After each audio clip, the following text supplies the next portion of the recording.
बूढ़े गिद्ध की सलाह। एक बार गिद्धों का झुंड उड़ता उड़ता एक टापू पर जा पहुंचा। वह टापू समुद्र के बीचों बीच स्थित था। वहां ढेर सारी मछलियां, मेंढक और समुद्री जीव थे। इस प्रकार गिद्धों को वहां खाने पीने की कोई कमी नहीं थी।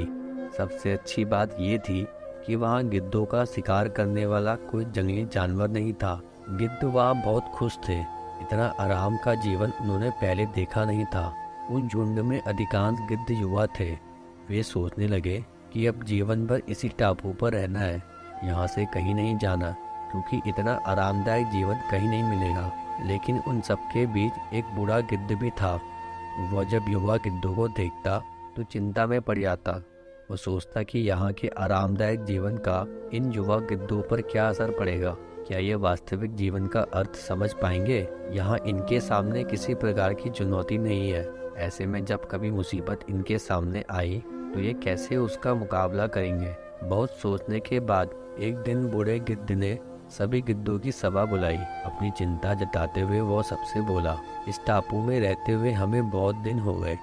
मेरे विचार से अब हमें वापस उसी जंगल में चला जाना चाहिए जहाँ से हम आए हैं। यहाँ हम बिना चुनौती का जीवन जी रहे हैं।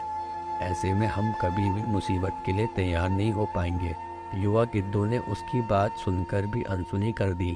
उन्हें लगा कि बढ़ती उम्र के असर से बूढ़ा गिद्ध सटिया गया है, इसलिए ऐसी बेकार की बातें कर रहा है। उन्होंने टापू की आराम की जिंदगी छोड़कर जाने से मना कर दिया। बूढ़े गिद्ध ने उन्हें समझाने की कोशिश की, तुम सब ध्यान नहीं दे रहे कि आराम के आदी हो जाने के कारण तुम लोग उड़ना तक भूल चुके हो। ऐसे में मुसीबत आई तो क्या करोगे? मेरी बात मानो, मेरे साथ चलो।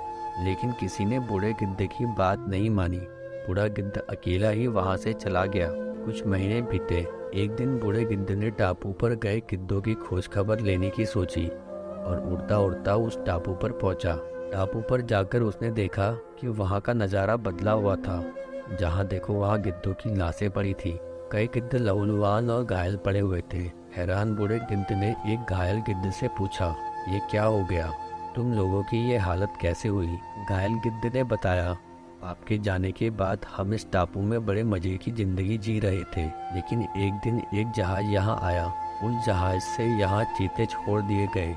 शुरू में तो उन चीतों ने हमें कुछ नहीं किया, लेकिन कुछ दिनों बाद जब उन्हें आभास हुआ कि हम उड़ना भूल चुके हैं, हमारे पंजे और नाखून इतने कमजोर पड़ गए हैं कि हम तो किसी पर हमला भी नहीं कर सकते और ना ही अपना बचाव कर सकते हैं।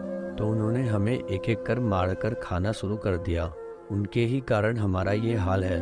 शायद आपकी बात न मानने का ये फल हमें मिला है। दोस्तों, अक्सर कंफर्ट जोन में जाने के बाद उससे बाहर आना मुश्किल होता है। ऐसे में चुनौतियां आने पर उसका सामना कर पाना आसान नहीं होता। इसलिए कभी भी कंफर्ट जोन में जाकर खुश ना हो जाए। खुद को हमेशा चुनौती देते रहें और मुसीबत के लिए तैयार रहें। जब तक आप चुनौती का सामना करते रहेंगे, आगे बढ़ते रहेंगे। तो दोस्तों, कैसी लगी आपको हमारी कहानी? कमेंट करके ज़रूर बताएं।